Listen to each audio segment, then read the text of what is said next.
गुरुर्ब्रह्मा गुरुर्विष्णु गुरुर्देव महेश्वरा गुरु साक्षात परब्रह्म तस्मै श्री गुरवे नमः। श्री संत मुक्ताईच्या समाधी सोहळ्यानिमित्त आपण ताटी उघडा ज्ञानेश्वरा हे प्रकरण पाहतोय। संत मुक्ताईंनी ज्ञानोबरायांना निमित्त करून जो उपदेश केला तो ताटी उघडा ज्ञानेश्वरा या प्रकरणाने आपल्या समोर आहे। संत मुक्ताईंनी केलेला उपदेश हा समाजासाठी, जनमानसासाठी, साधकांसाठी, विद्वानांसाठी खूप महत्त्वपूर्ण अशा स्वरूपाचा आहे। काही जण म्हणतील जीवाला, जनाला, सामान्याला मार्गदर्शनाची, प्रबोधनाची, जागृतीची, विचाराची गरज असते। विद्वानांना विचाराची गरज का? ज्ञानी मंडळींना मार्गदर्शन करावं लागतं का? अहो, ज्ञानी मंडळींना मार्गदर्शन करावं लागतं हे आत्ता सुद्धा सांगावं लागतं। 12व्या शतकात तर सांगावं लागणारच आहे। पण आता आम्ही पुरोगामित्वाच्या प्रवाहात आहोत। शालेय शिक्षणातल्या उच्च पदव्या घेतल्या तरी कोणत्या पद्धतीने समाजासमोर जावं हा विचार या मंडळींच्याकडून दिसत नाही। म्हणजेच शहाण्याला सुद्धा मार्गदर्शनाची गरज असते, विद्वानाला गरज असते, अधिकाऱ्यांना गरज असते, प्रमुखांना गरज असते। फक्त यांना सांगण्याची पद्धत बदलावी लागते। पण सांगायचं कुणी? या मंडळींना सांगायचं कुणी हा विचार प्रत्येकाच्या मनामध्ये येतो। आता सोशल मीडियामुळे हे विषय थोडे सोपे झालेले, कारण समाजातल्या प्रतिष्ठित व्यक्तींना बोलायचं कोणी हा पूर्वी प्रश्न असायचा। कोणी बोलावं, कसं बोलावं, कुठं बोलावं।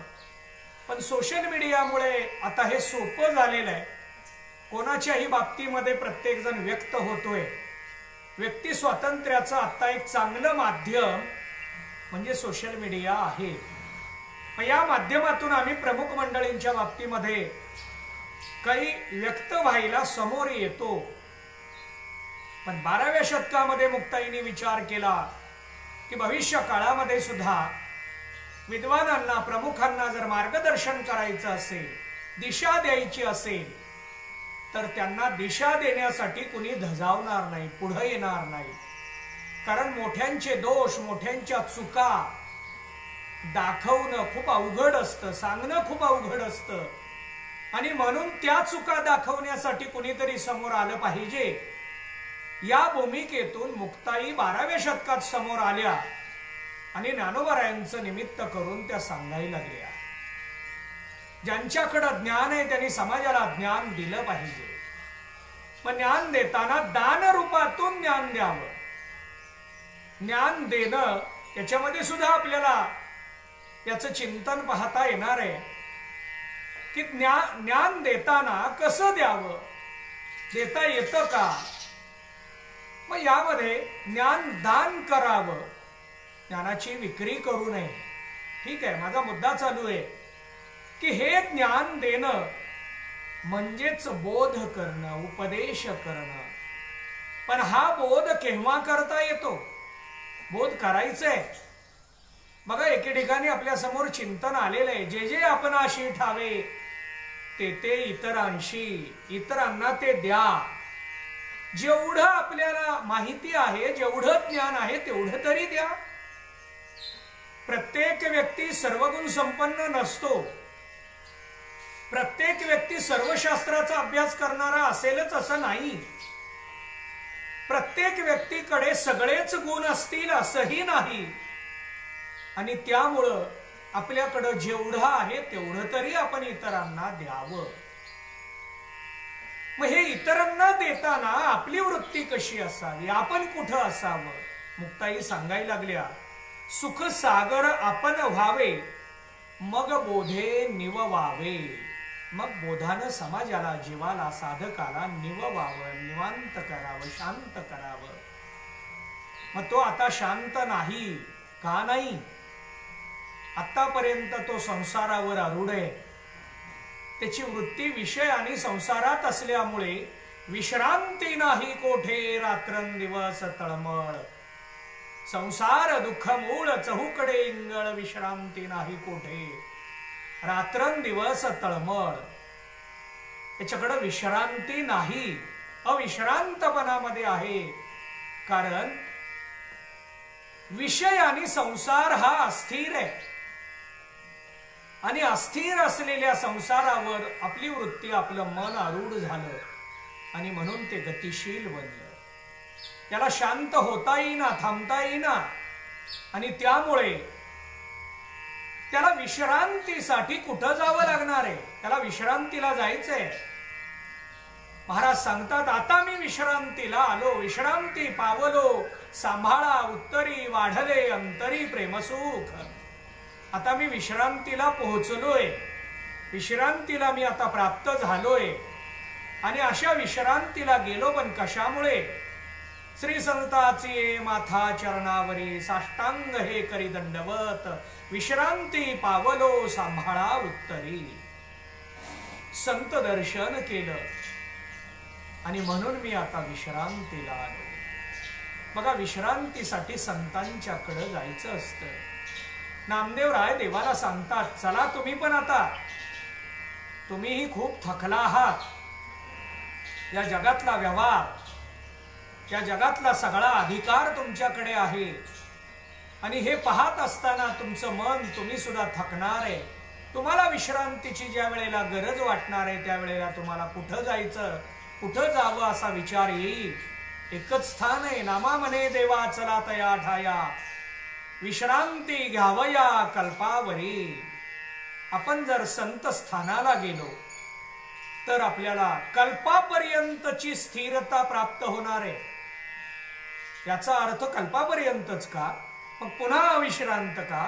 असं मुळीच नाही कालावधी मांडत असताना एखादा मोठा कालावधी मांडावा लागतो या भूमिकेतून कल्पावरी हा शब्दप्रयोग आपल्या समोर झालेला माझं चिंतन चालू आहे की मनाला निववावं समाजाला निववावं साधकाला शांत करायचंय मग शांत करण्यासाठी बोधाची गरज आहे या बोधाने जीवाची जीवदशा नष्ट होते आणि तो शिव होतो ब्रह्म होतो आत्मरूप होतो स्वरूपाकार बनतो पण इथं पोहोचण्यासाठी ज्ञानोबा हरिपाठाच्या 6व्या अभंगात विचार मांडतात साधू बोध झाला तो नुरोनिया ठेला ठाईच मुराला अनुभव साधूंचा बोध हा खूप महत्वाचा आहे आणि तो बोध होणं गरजेचं आहे बोध झाला नुरोनिया ठेला न उरला उरला नाही नुरोनी तो उरला नाही पण ठेला शिल्लक आहे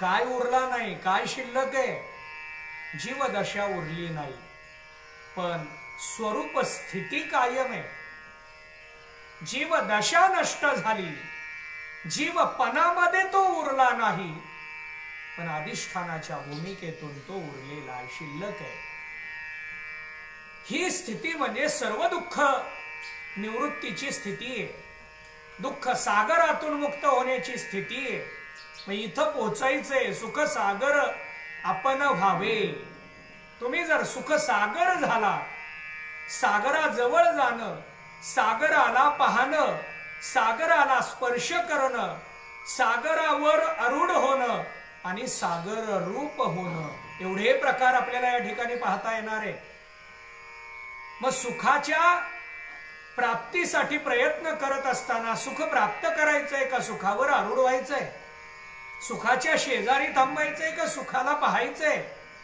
काय करायचंय निश्चित कारण महाराजांनी एके ठिकाणी हा विचार आपल्या समोर मांडलेला आहे तुका म्हणे मग नये वृत्तीवरी सुखाचे शेजारी सुखाचे शेजारी असावं का सुखाचे शेजेवरी असावं ही शंका आहे आक्षेप नव्हे दोन्हीची उत्तर मला देता येणार आहेत शेजारी शब्दाचा अर्थ काय आणि शेजेवरी शब्दाचा अर्थ काय मग शंका अशी आहे सुख सागर रूप व्हायचंय सागर व्हावं का सागरावर आरूढ व्हावं सागराच्या शेजारी बसावं चौपाटीवर जाऊन फिरून येऊया म्हणून मुंबईतली मंडळी निघतात बाहेरून मुंबईमध्ये गेलेली मंडळी चला चौपाटीला जाऊ समुद्राच्या सागराच्या शेजारी जातात तिथला आनंद लुटतात, निसर्गाचा आनंद घेतात। असं सुखाचा आनंद घेण्यासाठी सुखाच्या शेजारी जायचंय का?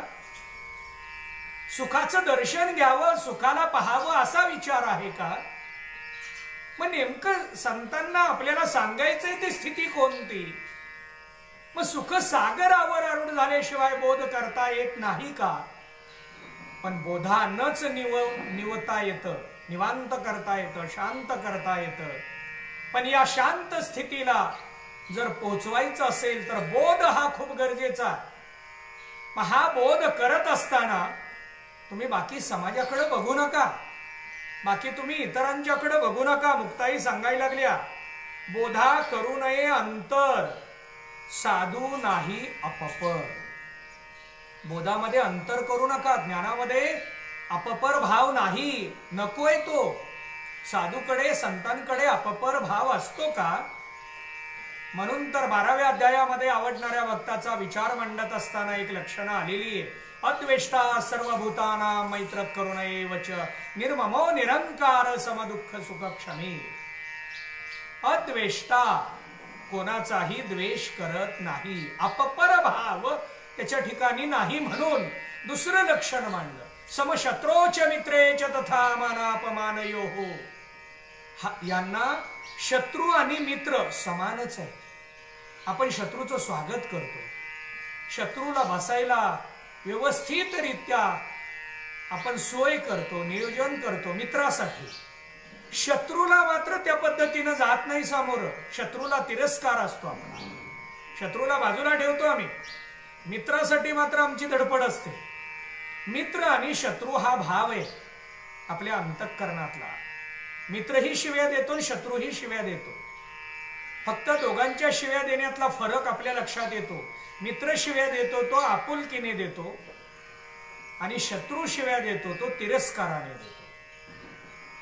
आणि म्हणून आपण सुद्धा शत्रू बरोबर वागताना तिरस्काराने वागतो आणि मित्राबरोबर वागताना आपुलकीने वागतो। मित्र मित्र म्हणजे काय? मित्र न शिव्या देणारा असा असतो का? मित्र म्हटलं की शिवी आली तीच मैत्री आहे। मैत्रीमध्ये कोणत्याही प्रकारचं अंतर नसतं, सगळे अंतर बाजूला काढून जे जवळ येतात ती मैत्री खरी आहे। आणि त्या मैत्रीमध्ये कोणत्याही प्रकारचा भाव नसतो, विचार नसतो, आणि तो लगेचच आपल्या मित्राला कसंही बोलायला सुरुवात करतो, राग येत नाही का? मित्र आहे, मित्र आहे, आपुलकी असते। पण शत्रू, तेच वाक्य जर शत्रूकडून आलं की आपण लगेचच सगळं जग डोक्यावर घेतो। हा अपपर भाव आपल्या अंतःकरणात आहे, समोरच्या व्यक्तीमध्ये नाही। वाक्य कोणाच्या मुखातून यायला लागलं त्याच्यावर आमचा पुढचा प्रवास आहे। अपपर भाव आत आहे। हा अपपर भाव साधूकडे संतांकडे असतो का? असावा का? नवे नवे असेल तर त्यांना साधूच म्हणता येत नाही, त्यांना साधू म्हणता येईल का? कारण संत लक्षणा मांडत असताना विचार मांडलेला आहे, गुणदोष याती न विचारी काही, ठाव दिला पायी आपुलिया। संत महात्मे कोणाच्याही गुणाचा दोषाचा विचार न करता सर्वांना जवळ करतात। जे का रंजले गांजले त्याशी म्हणे जो आपुले, तोची साधू ओळखावा देव तेथेची जाणावा। सर्वांना जवळ करणारे, अपपर भाव हा त्यांच्याकडे नाही, पण आमच्याकडे मात्र मोठ्या प्रमाणात आहे। अपपर भावाला सुरुवात, आपली निंदा केली शत्रू झाला, स्तुती केली मित्र झाला, पूर्वी पटत नव्हतं पण आता कौतुक केलं हो त्यांनी, त्याच्या मनात काही राहिलं नाही, आता कौतुक केलं त्याच्या मनात काही राहिलं नाही। म्हणजे आमचं स्तुती आणि निंदा याच्यावर शत्रुत्व मित्रत्व चालू होतं आणि त्यातून अपपर भाव एवढा बळावतो, एवढा मोठा होतो की जन्म मरणाच्या या जन्मभराच्या आयुष्यामध्ये आम्ही त्याला बाजूला काढून ठेवतो। अपपर भाव हा जीवाकडे आहे, नवे नवे साधकाकडे सुद्धा पाहायला मिळेल, कारण तो घालवायचा प्रयत्न करतोय, पूर्ण गेला असं नाही। पण साधूंकडे हा अपपर भाव नसतो। मुक्ताई सांगायला लागल्या, तुमच्याकडे हा अपपर भाव असू नये। तुम्ही बोध करायला अवतार घेतला, समाजाला ज्ञानदान करायला अवतार घेतला, तुम्ही इथं आलात पृथ्वीवर ते समाज मनाला निवांत करण्यासाठी, मग या बोधाचा विचार करत असताना अपपर भाव बाजूला ठेवा आणि ताटी उघडा ज्ञानेश्वरा, ही ताटी उघडून समोर या असा विचार मांडायला लागले. त्याचं चिंतन आपल्याला पाहायचंय, पण उर्वरित चिंतन आपण उद्याच्या प्रवचनामध्ये पाहू. पुंडलिक वरदा विठ्ठल श्री ज्ञानदेव तुकाराम.